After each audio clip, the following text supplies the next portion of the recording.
Greetings everyone, I am Harmony, and today I am back with another time-lapse. Today I'm going to be creating a reference sheet for one of my main original characters, ElunGlade.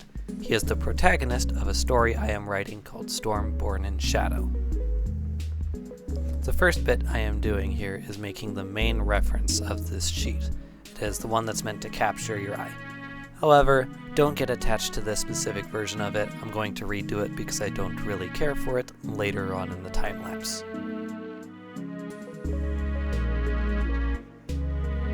Before I get too far, I should probably clarify that Glade, as you can see, is not human. He is a member of a species called Rulon, which started off as this setting's elves, but eventually developed to be their own thing.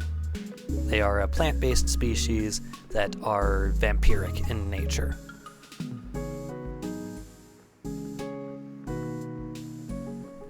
This specific version would be as Glade is in the third act of the story. Here he's got light armor made of bone and wood. What I'm adding in right there is Glade's gun blade, which I'll address more later, but for now just know it's there. And then we're on to color. I always keep a habit to make my characters with very specific color schemes that they retain throughout all of their designs.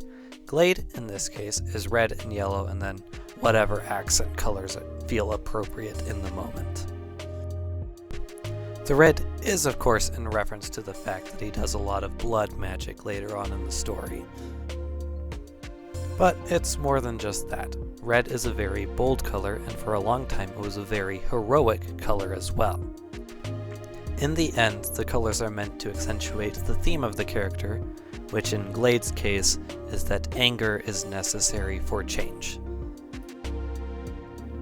The yellow is more fitting when you look into the lore of it though. Yellow is seen as a very lucky color on Allos, so I've included, and we're moving on to something else, I got ahead of myself. This next part I am drawing is a map of Glade's scars, markings, and permanent wounds that come from being a blood mage. You'll see more of them as they pop up.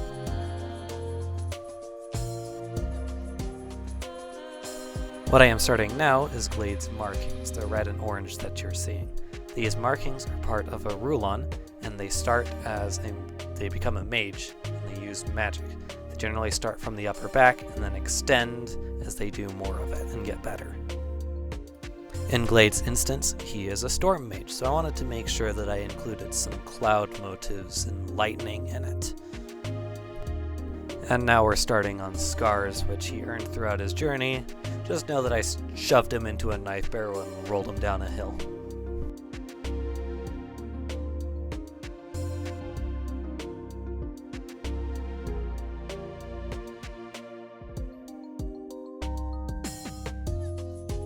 An interesting detail you might notice as I'm starting to go on to the second half of this. Glade has some white in his hair. Now that's not because he's an old man, he's actually only 28. But that's from his blood. He is part ancient Sajiru, which is a whole nother lore can of worms, but just know that he's got some magic blood in him, and that's causing his hair to turn white at the ends. Alright, now we're getting on to making Glade's outfits. The one I'm starting with is Glade in his heavy armor, which will take shape as soon as I'm done drawing the sword any second now. Oh, and there's me struggling with hands. Funnily enough, I'm actually really good at hands. The part that's hard for me is connecting it to the body. The arms I'm not so great at. And now the actual armor itself is starting to take shape. You will notice that it is using parts of the light armor that I've depicted in the original artwork, and that's just because his light armor is just parts of his heavy armor. He takes off some of it to lighten the load, make it a little bit quieter. The red person you are seeing on the back is a specter of the goddess of blood, Moira. The blood magic he got is, of course, a gift from the god of blood, and during the final battle against Drell, the villain, the goddess sends down a specter to assist him, give him a literal hand as he fights this final battle. Now, an interesting trick I implemented with the bevor, that is the piece of wood protecting his neck, is that I put a few lines on it.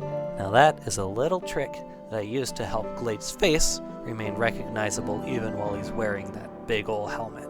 Those lines, when I eventually get to color, are going to match the colors of his markings on his face.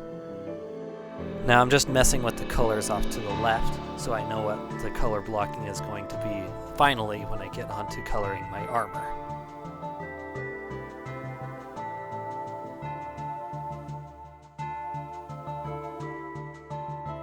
Now I'm finally going to start talking about the sword that Glade carries.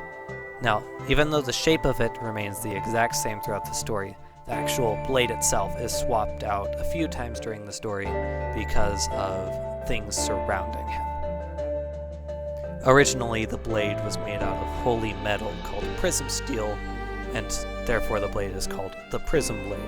But after losing a fight to the villain, he feels insecure, and he leaves the Prism Blade behind and swaps it for a more mundane metal. After that, for a while, he eventually reclaims his identity, takes the blade back, and then stays white for a bit. And then as soon as he gets blood magic from the goddess Voira, it starts to corrupt the blade and then turn it this black you saw in the armor. Anyway, we are now moving on to our next outfit of Glade, which is his casual attire. There's not too much to be said about the specific way I designed his clothes, but I did go for a streetwear aesthetic.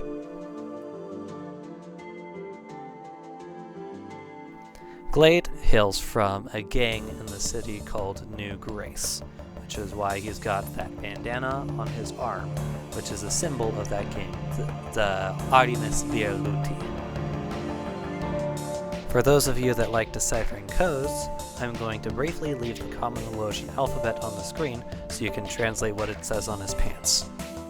It's just a little joke for me and whoever likes to take time to translate that sort of thing. Anyway, on to rendering.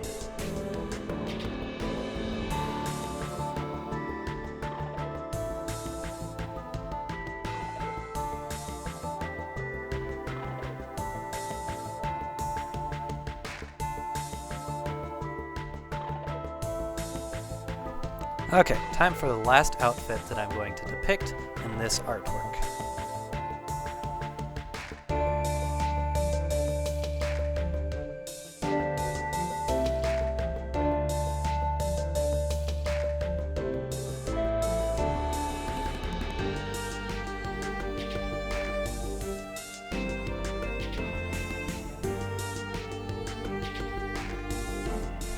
This outfit that I'm building here is for the Seers.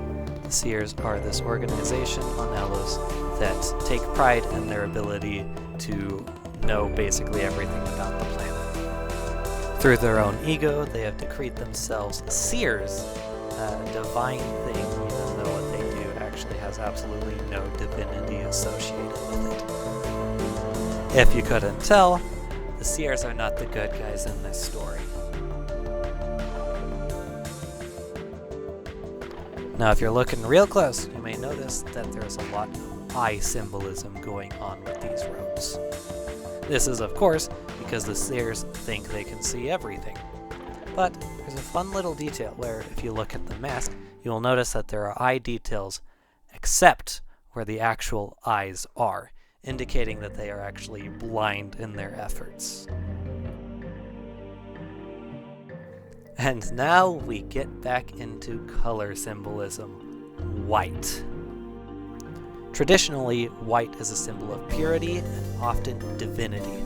However, in the case here, it's only partially the case. As stated before, the Seer's perception of themselves as divine is purely ego-fueled. Glade's hair is turning white at the ends, which is a result of an impurity in his blood. Both of these are mundane. They are a very dull, flat white. However, the Prism Blade, and I know that there's something going on off to the left, don't worry about that quite yet. The Prism Blade is glowing prismatically. It's got multiple colors that are making up the white, and that prismatic white is what symbolizes true divinity on Allos. Okay, time to address the thing on the left. So as I said before, I didn't care for the original main artwork of this. So I opted to do it again with a more dynamic pose and actually, showing off his storm magic capabilities because it's not very visible in the other drawings I made so far. I also, of course, changed up his outfit because the original outfit was thoroughly meh in my opinion. Now with this new artwork, instead of taking place after he gains Voyra's curse, this is before. So this would be him late Act 2 of the story instead. The nice thing about changing this design is that it actually shows Glade in all portions of the story properly. With this, we now have Glade as he was before the story, then we have Glade in Act 1, and then now we have Glade in Act 2, and the heavy armor is as he is in Act 3, finishing the whole set. And there we go, there's lightning. Some storm magic. Give him some pretty darn cool lighting from the lightning, and then we'll basically be done.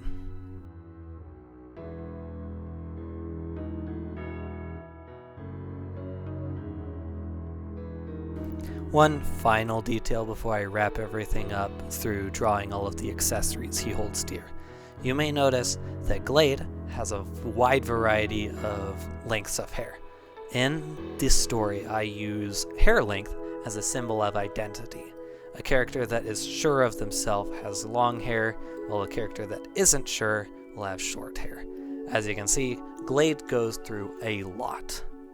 But with finishing up the backgrounds, I am just about done with this time-lapse. Thank you for watching, and I will hope to see you another time. Make sure if you want to join the fun art community to join my Discord, and I shall see you later. Have a great day.